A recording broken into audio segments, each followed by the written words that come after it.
So welcome to New York Buddha Dharma. And tonight we are working our way again through Chögyam Trungpa's profound treasury of the ocean of Dharma. We're on volume 1, chapter 48, which is entitled Sharpening One's Perception. It's on the subject of Vipashyana, this section of Vipashyana.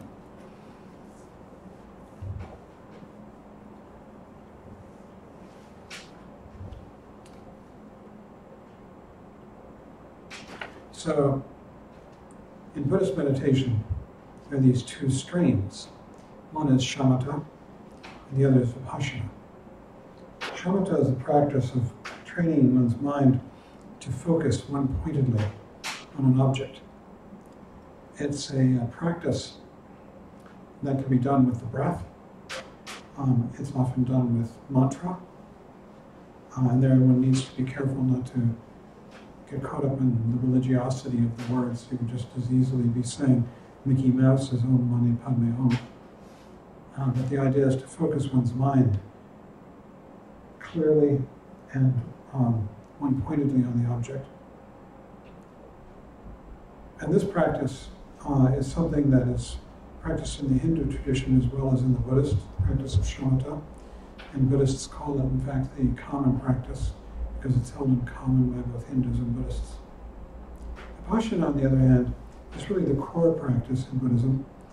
One starts with shamatha and then moves into the practice of Vipashyana, never letting go of the basic principles of shamatha. They carry on throughout one's being, because really what the purpose of shamatha is to be able to rest in awareness.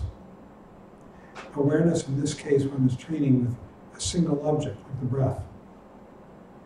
But that quality of restfulness, shamatha means abiding in peace.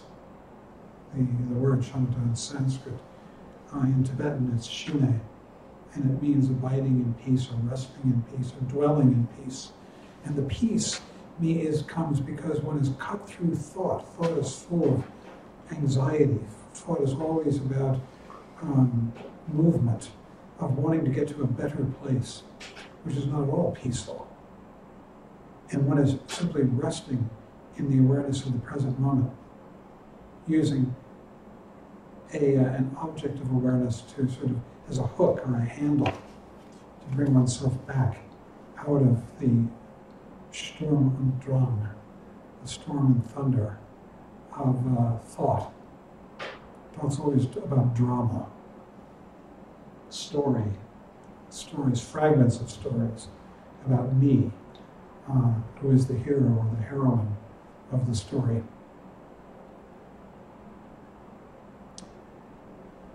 Then one begins to move from that one-pointed focus on an object, using the object as the handle to pull oneself back from thought.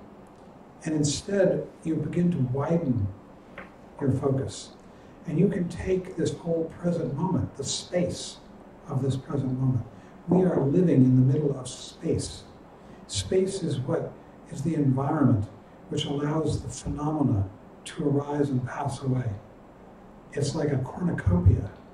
It's productive. Everything comes out of space and goes back into it.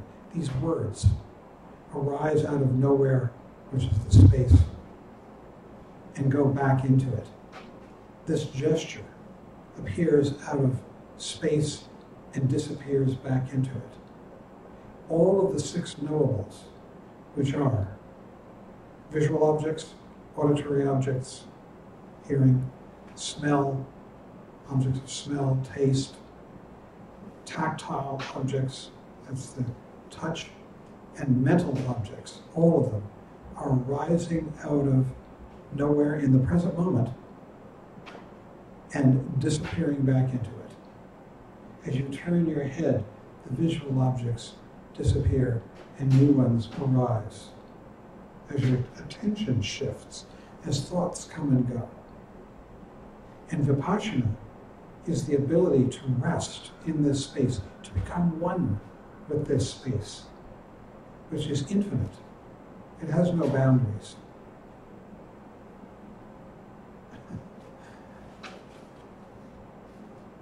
Trungpa says, Vipashyana leads to complete understanding of the knowable. And he doesn't mean by that you begin to know and understand everything. But what's knowable is what's here in the present moment. And the understanding of it is the ability to see it as it arises and passes away in its own right, without laying your particular idiosyncratic trips on it. You know, having to do with your history and your likes and dislikes.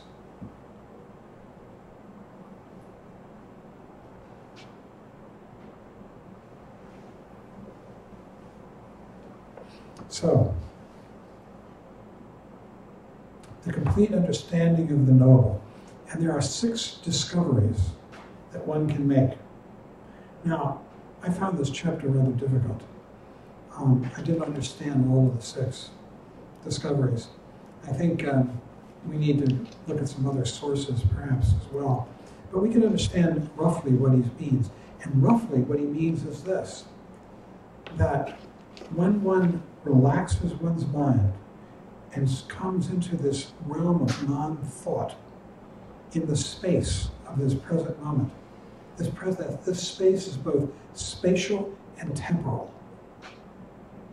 Everything is arising out of it and passing back into it.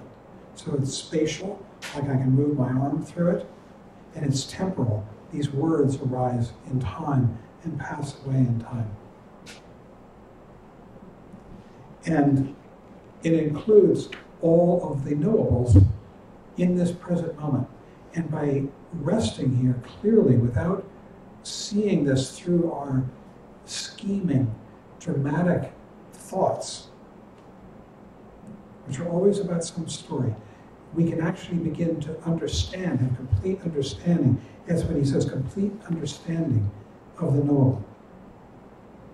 So he says these 6 discoveries are the product of intellectual sharpness. That intellectual sharpness comes from not being lost in the stories we tell ourselves, but just being right here, crisp, here, seeing what's going on.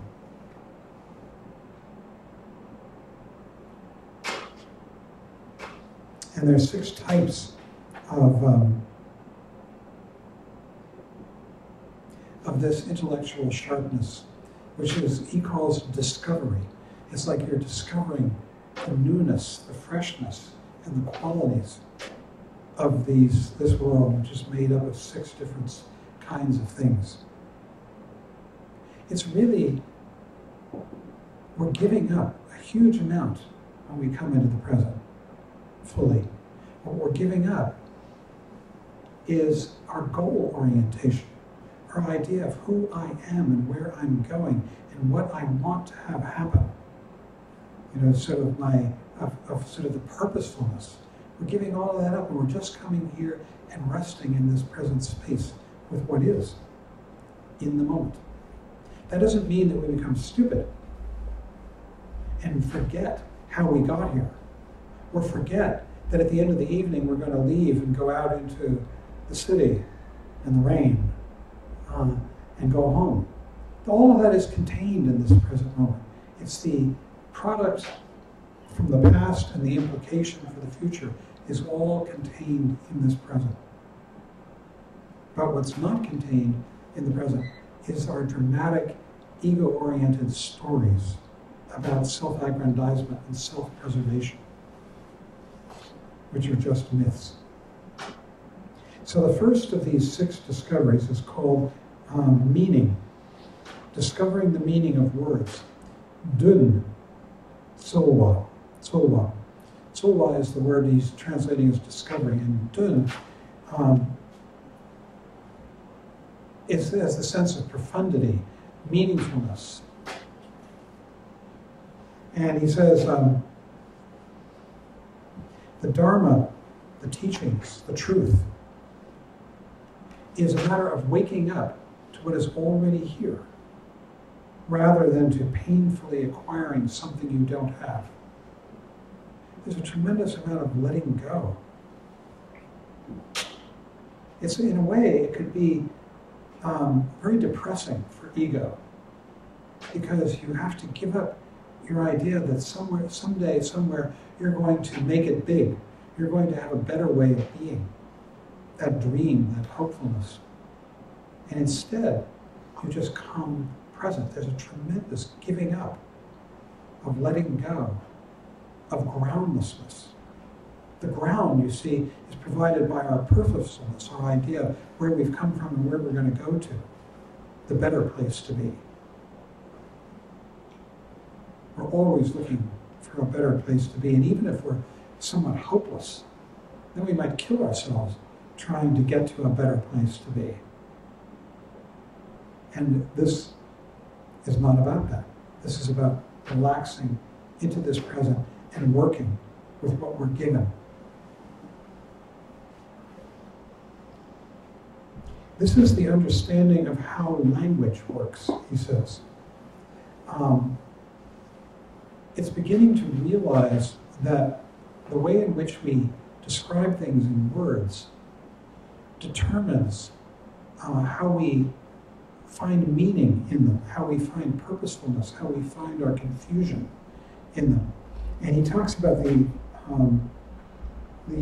threefold logic. This is a thing in Buddhism, the threefold logic. The threefold logic is ground, path, and fruition. And he gives an example of the threefold logic. He says, good Dharma is the ground of fruition. It's also the fruition, is the ground and the fruition. It's where you start, and it's where you wind up. Then he said, the Dharma is good. There's an invitation to discovery. And so that's a path statement. That means you have to do some work to try and find out that the Dharma is good. And you start with good Dharma, you discover that the Dharma is good, and you wind up with good Dharma. That's often the case that and especially in Buddhist true thought, that the fruition is the ground rediscovered. We thought that we were going somewhere, and we wind up where we started. So, for instance, there are the ox herding pictures in the Zen tradition. And the person sets off on this journey, and the 10 ox herding woodcuts describe the journey, and where does that person wind up? Back where they started. That's the ground is the fruition. The second one is called form. Discovering the objects of inside and outside. It's also called the search for reality. The inside is, you discover that the outside you see is what's given. It's when we come into awareness. The inside are all your thoughts about it. And just as we did here when we were meditating, we rest in this space, and you can see your thoughts as they arise and pass away. And occasionally you get lost in thoughts, and then you wake up, either because somebody says wake up, or because you just do it. And you see the thoughts, and you can make that distinction between the outside, which is where your awareness rests in space, and the inside, which is your thoughts and emotions. And Vipashyana brings this into focus.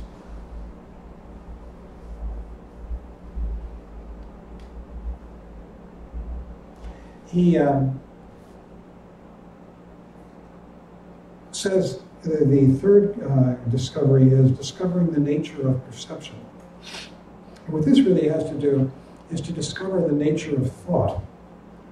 That, so he gives an example of first thought and second thought. First thought is you think of the light switch, and then the second thought is you think of throwing it, and you turn on the light. And this is what thought continually does with us. we're constantly going into motion with our thoughts to achieve some better place to be, having the lights on, you might think. And we become aware of this, and we see this activity of thought, this mechanism of thought, as we begin to rest in the space. Because as we rest in the space, there is none of that. And then we go into thought, and the thought stands in contrast to that spatial relaxation.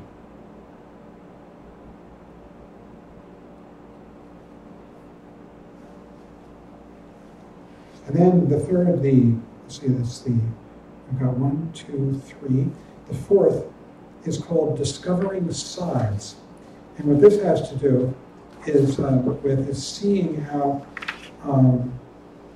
you're able to see what's wholesome and not wholesome. What's wholesome is the ability to appreciate and see clearly what is arising in the present moment. What is unwholesome, the other side, is the rejection of the way things are and the hope for an imagined future, better place to be. I always think of Fritz Perls, the psychoanalyst who invented Gestalt therapy, who said that even thoughts about the past are actually thoughts about the future. We're trying to move into an imagined better place to be. Who imagines it? Ego. That person, I. It's all part of a story. And so we discover these two sides, the wholesome and the unwholesome, as we begin to sit in our Vipashyana meditation. The fifth discovery is time, not confusing past, present, and future. And he says, it's dealing with paranoia, fearing the past will repeat in the present or future, or experiencing the future as a present threat or problem. You see, it's all about the same thing, right? Just different angles on it, of how we can see the difference between our awareness, clear and present, our Vipassana practice, awareness, of resting in this present moment, coming back to it, versus that movement of thought from the past into the future as part of a story. And I always think, again, of the structure of stories. We have a storyteller here in our midst, a professional, and when you set up a story, you have to have a hero or a heroine who's on an arc towards a better place to be, either moving away from something bad or towards something good. And that's what drives the story, and it's what makes the story interesting. Without that, you're just sitting here in space. And so all stories, be they movies, television programs, novels, plays, whatever they are moving on that dramatic arc, and we are gripped by them, just as we are in our own minds about the stories we tell about ourselves. And if you don't have that dramatic arc, then you're just sitting there looking at space. And I remember when Trungpa Rinpoche, there were some filmmakers who came into the Sangha as his students. A fellow named Barry Corbett had a film studio down on Lookout Mountain. He made his living doing films for commercials for skiers, for ski companies. And Rinpoche wanted to make a movie about the life of Milarepa. And we had these Milarepa film seminars, and we all went to them. And they were so undramatic. There was no story. We were all wondering, what the heck is this? You know, they were just images of Milarepa's life, but they were like flat. They went nowhere. They were full of space. And he was creating this Vipassana approach to film.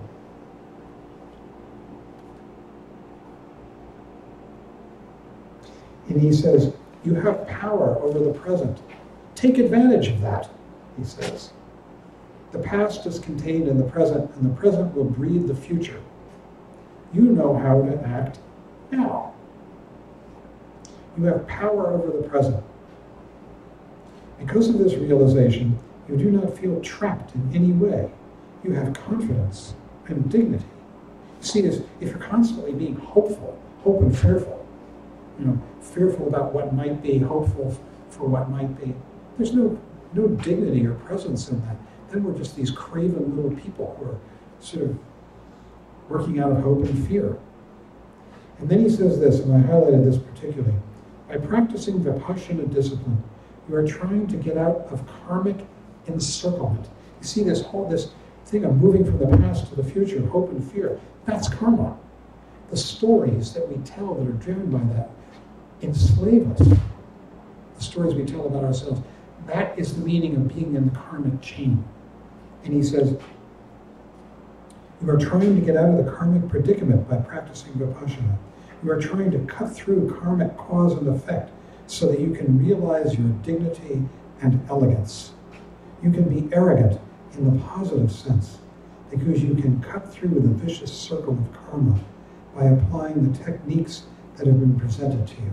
And the techniques are just what we just did in that meditation, of constantly seeing that you're thinking and saying, oh yeah, I'm thinking, and then you don't do a thing with it because you're already back in the present, awake, aware. You don't have to say, oh, I'm a terrible meditator. That's more hope and fear.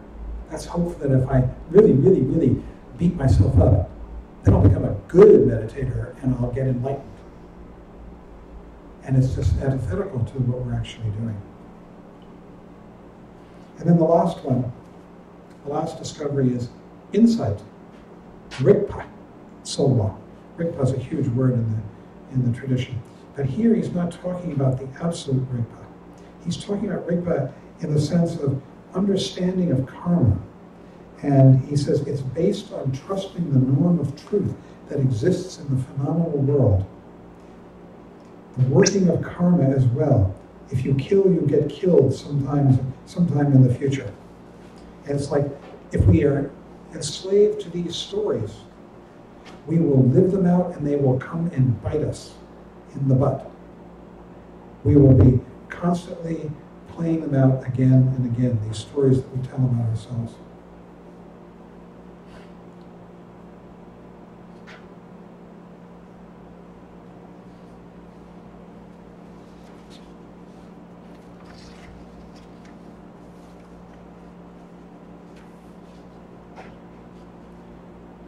He says these 6 discoveries are the result of the clear thinking. It's actually not even thinking, of Vipashyana. The result of the process of seeing very precisely. They are not something to look for. Instead, they are behaviors or patterns that just develop. All we have to do is sit here in the space, just like we just did. Come back again and again to rest in this space. He says, Vipashyana is the heart of the Buddha Dharma, the Buddhist teachings. It sets the tone for the psychology of Buddhism, clear thinking and an objective view of the world. There is no chance a person who can practice Vipashyana will be swayed by fascinations or seductions. Seductions are always the promise of a better place to be, or a better person to be. And fascinations are the fascinations with the same thing. And if we learn what the truth is the ability to rest here in the present moment, then we become Buddhas and we're not going to become the victims of those seductions and fascinations. He says there's no reason to be excited about it. If you're in a state of Vipashyana, so what? It's like, that's the essence of Vipashyana. In fact, the mantra in the Heart Sutra, which is really about this, is goes gate gate, gone beyond, gate gate, para gate, para sam gate, bodhisvaha, which means gone where? Gone beyond thinking, gone beyond drama, gone beyond any idea of me and getting someplace. Gate, gone, gate, really gone, paragate, completely gone. Bodhisvaha. Bodhi means awake, so be it. And he said the mantra could be Bodhi, so what? It's like, so what? No big deal. You're just here, He had that mantra painted around the walls of our first meditation center hall in Boulder, Colorado. Gate, gate, para, gate, para, sam, gate. He just went on and on around, repeated again and again in a band around the wall. That was the night before the Karmapa came. Was it that he said, "Oh, Bodhis," or what? He said, she said, I think we should have this painted around the wall the day before the Karmapa came. At the night, the 16th Karmapa came. Yeah, we had it in black with gold letters, black ground with gold letters. Gate, gate. Probably the most famous mantra in Buddhism, or Mahayana Buddhism.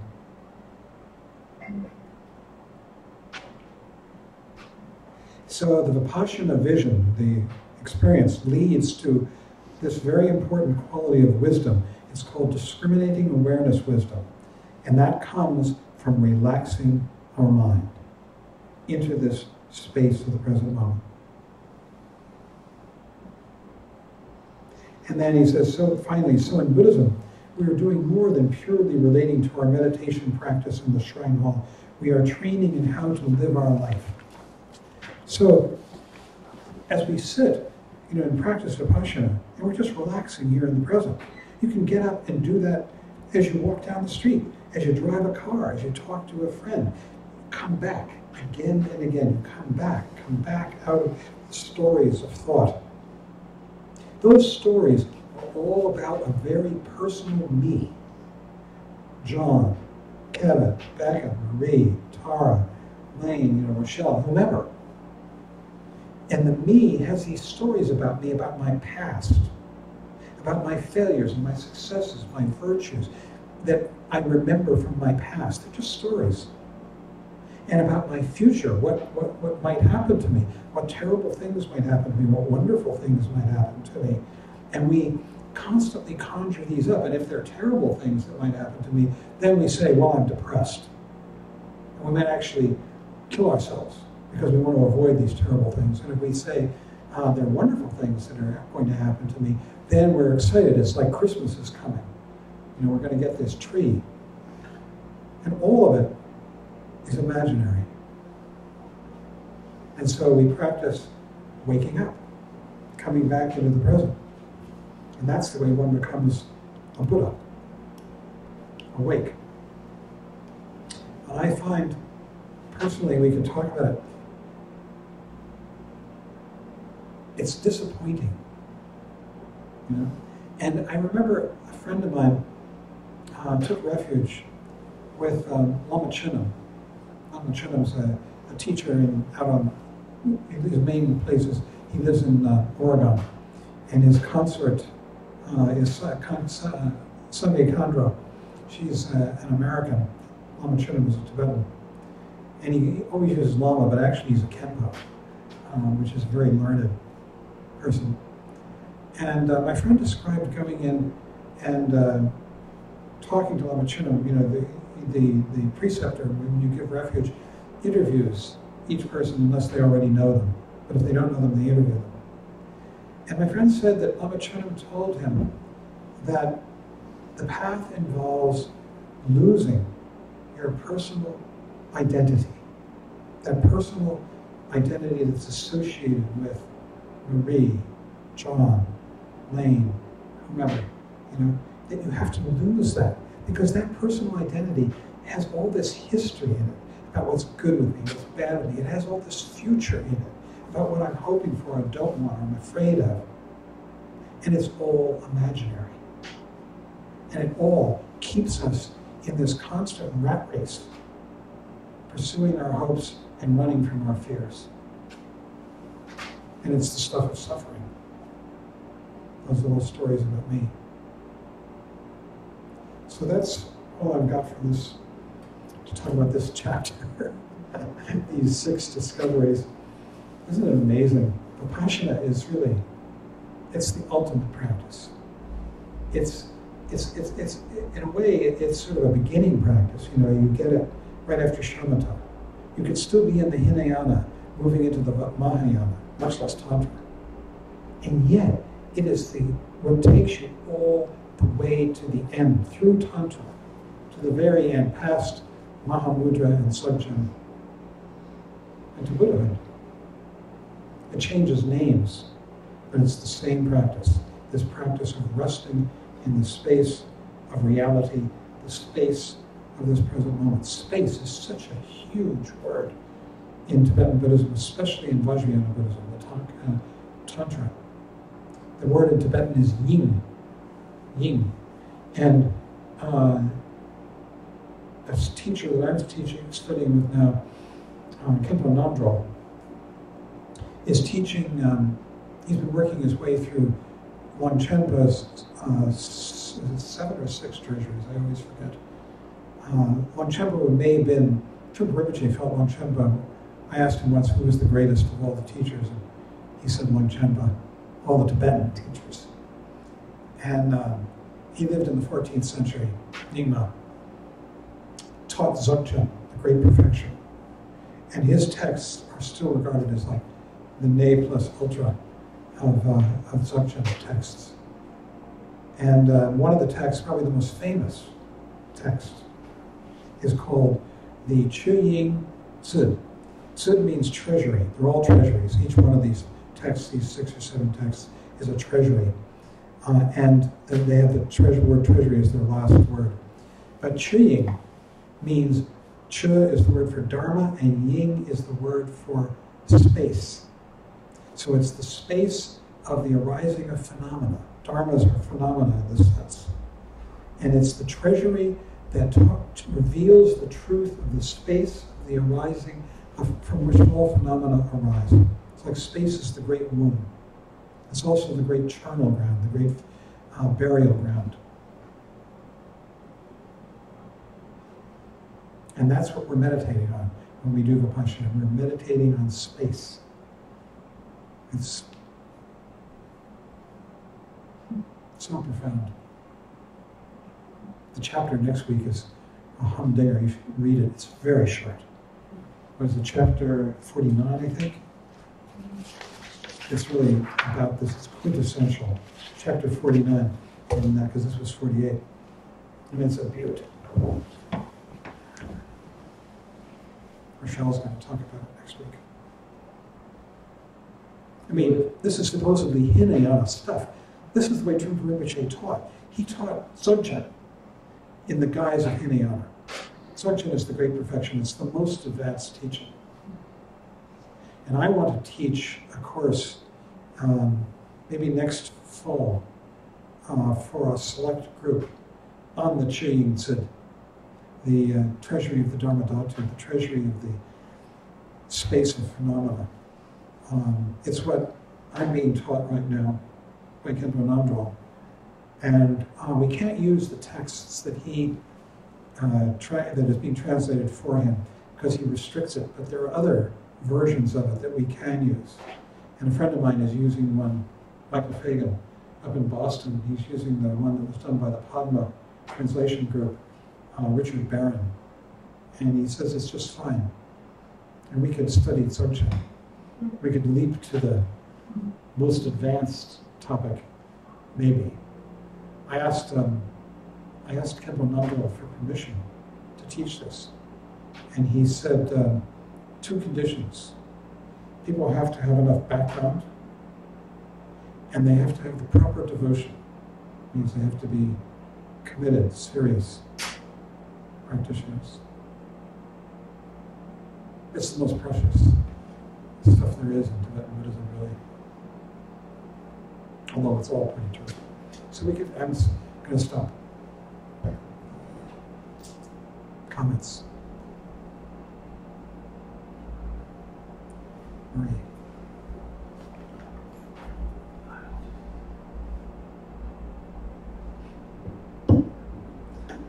I have a question about some technical part of meditation. So each time when I try to get back my mind and catch it on the thought, I realize that I can come back to the space in the present moment for a moment or so, and then I'm lost again. I don't even know for how long does it last, my being here, and then I'm lost again. So and then I try to do it again. Try to come back to my body, my breath, the space, And then I think that maybe this is also a thought when I follow the breath, or I'm just confused a little bit. Is this also a thinking when you follow your breath, or you're being in your body, or it's just because like at a certain point I'm just confused of knowing what's the difference between thinking and being here, because sometimes I think that I'm here and then I'm not even sure if. Okay. Let me ask you, right now, are you thinking? No, well, no. That's it. Look, you can just relax right now. Bring your mind into this space. There's nothing to do. There's no effort to be made. And if you find yourself making effort to do something, just see that. You have to develop a tremendous kindness to yourself. Because if you say to yourself, I'm a bad meditator, I'm not doing it right, that's just more beating yourself up. And then see that and come back. See, right now, you're not thinking. That's it. You're just relaxed, clear awareness. We can all do it. Come back into this present moment right now. And then, if you find yourself drifting off, get into thought, okay, doesn't matter. What matters is just recognizing the moment when you are not lost in thought. Just recognizing that. And then when you're not lost in thought is when you realize you're lost in thought. Then you're not. You're thinking about your mother and whatever, blah, blah, blah, blah, blah. And you then say, whoops, I've been lost in thought. At that point, you have awoken. It's like you've awoken from a dream. That's all there is to it. Nothing more. And you can, just like you are right now, you can just come back, even if it's only for an instance. Although it might be, the more you practice this, you learn how to relax into. You went off there, you came back, you went off and you came back. That's okay. We're becoming experts at seeing when we're aware and when we're not. That's the point. It's not to try and force yourself into some idea of awareness. You can't do it. It's self-defeating, that proposition. I promise you, you can't do it.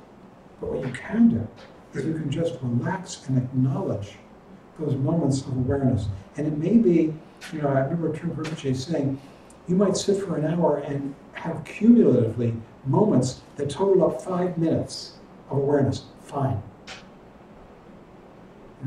It'll grow. It'll grow.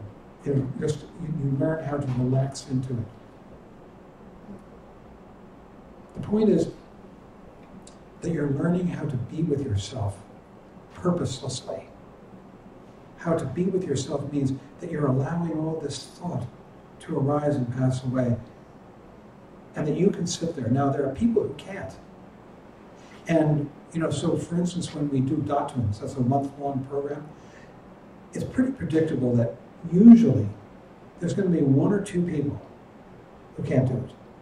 And the reason they can't do it is because they are so involved with their thoughts and identifying with their thoughts will pick them up right off the cushion and walk them out the hall. That happens.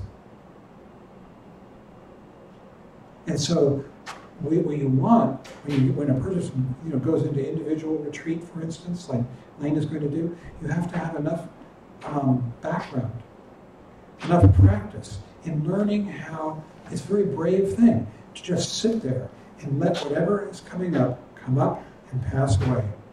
And then relax back into those moments of awareness when you're just here. They come and they go. And thoughts come and they go. And you just let it all pass. Let it all go through you. Come up and go away. That's being very brave. It's like you're a rock. You know, you're just sitting there and it's just passing through you and you don't care.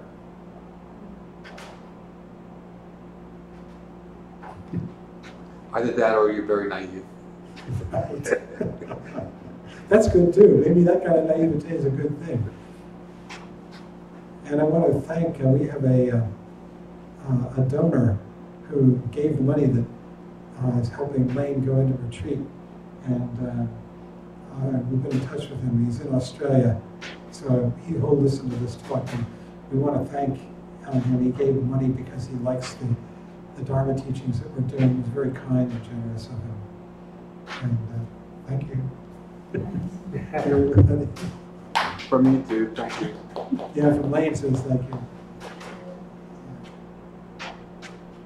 Is that helpful? Yeah. Yeah. It's learning how to be kind to ourselves. We don't have to try and be some idea of what we should be. That's the microphone.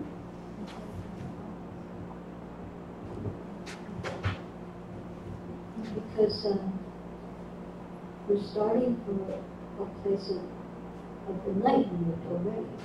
That we have basic goodness, that we have the good nature within us, the gene within us. And so maybe it's just a little covered over with some kind of forgetfulness that this is who we are. We're not starting from a place of we're bad, or that we're born in sin. We're already starting from a place of fruition. And we're just reconnecting to that. And in a gentle way. That's all. So we know we can do it because we're already there. That's our basic nature. Yeah. We're letting the self-doubt evaporate, wear out. See, we have this self-doubt that I'm not as I should be. And it's not true. It's just a mistake. They call it an error. Mm-hmm. That's self-doubt. Trungpa said that self-doubt is the Buddhist version of original sin. It's the point from which all confusion arises, and we build on that. And you know, if you really doubt yourself and you don't realize this, and you're practicing in a way that's you're trying to get rid of that doubt, then you might become very spiritually materialistic, and you sort of might try to build yourself up into some paragon. And the way to do that is to give it space. Create space around our thoughts. So for instance, today, someone who's doing a promotion for an online store that they have, and then she said to me, well, it's 5:30 and only one person has ordered. And I said, well, the day isn't over yet. And she said, oh, it's 5:30. Everyone looks at their phone, everyone looks at their emails and said, yeah, it might be 5:30 in New York, but in LA it's only 1:30. People haven't 2:30. Where's 1:30? And she's like, with 3 hours working. Yeah, 3 hours. So she's like, oh, that's true. So what happened was, you're very definite, nobody's ordering. 2, it's only 5:30 in New York. People haven't even come home from work yet. When it's the rest of the evening, but in other parts of the country or the world, it's much earlier. And so we see how our thoughts tend to be very narrow. And when you put Vipashyana into a thought, you bring it out, you give space around it, and there are more possibilities available to see things. But I had this crazy thing that I did recently that has nothing to do with Vipashyana. But when years ago, when I first got married, when I was 22 years old, we lived in this apartment, my husband and I lived in this apartment, and I tried so hard to fix it up and make it look really nice. But years later, you know, when we got divorced, I learned about feng shui. And then suddenly, one day, I was thinking about this apartment, and I was thinking, I didn't apply any feng shui principles, and that's why the marriage failed. Had I applied feng shui principles to that apartment, probably things may have gone better. So I took a piece of paper, like a big piece of paper, drew out the apartment, and started applying all feng shui principles to that apartment. Like 40 years later, I was having such a great time doing it because I felt like somehow I was going back in time and fixing something. And then I realized that this whole exercise is completely crazy. But people are always beating themselves up for things that happened in the past or worrying about things that happen in the future, will happen in the future. But the hardest thing is just to relax in the space that we're in and just be open, spacious, and relaxed. And just creative with that. Start fresh. Always, like Rinpoche always used to say, you can do it. You can do it. Because whenever we'd ask him a question, and he always said, well, yeah, you can do that. And when he said that, we kind of felt maybe we could. Maybe you could sit a doctrine, maybe you could do frustrations or whatever you told me to do. So it really comes from a sense of trusting in the lineage and trusting yourself that you can actually walk the path, just like others have done before us.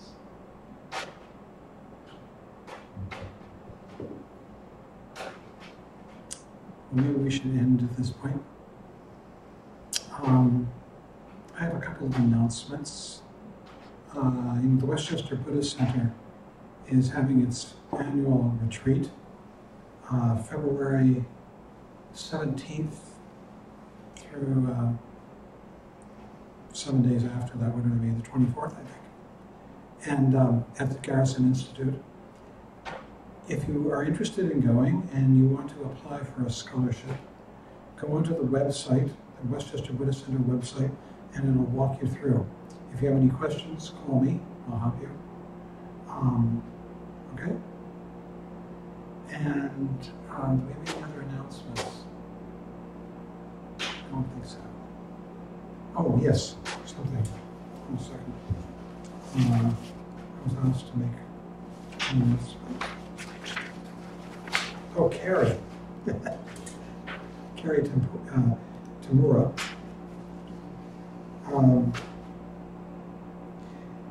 He's going to do his Times Square sit on Saturday at 2 p.m. If you would like to join and or invite other New York Buddha Dharma folks to join us, do so. So in Times Square, right near the place where you buy the tickets, Broadway tickets, there'll be a group of people sitting on the ground, if it isn't raining. Bring a cushion, and it's an interesting experience because there are people walking by you. You know what Times Square is like. And I remember Zongsar Khyentse Rinpoche said, if you want to experience what it's like in the bardo of becoming, that's the bardo, in the death bardo, just before you're reborn. And it's supposed to be like a big dream, very tempestuous, and then you're reborn.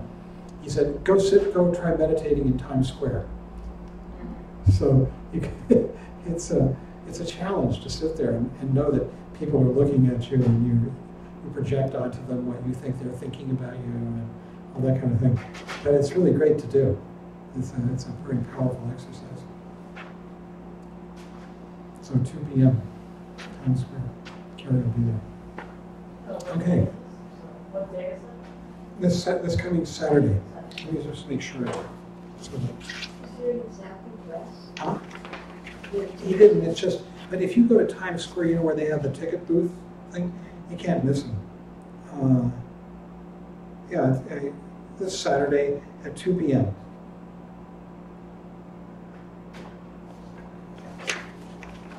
We will put it up on the Facebook page too. We do a website, but we never use it. Okay, so we should dedicate the merit.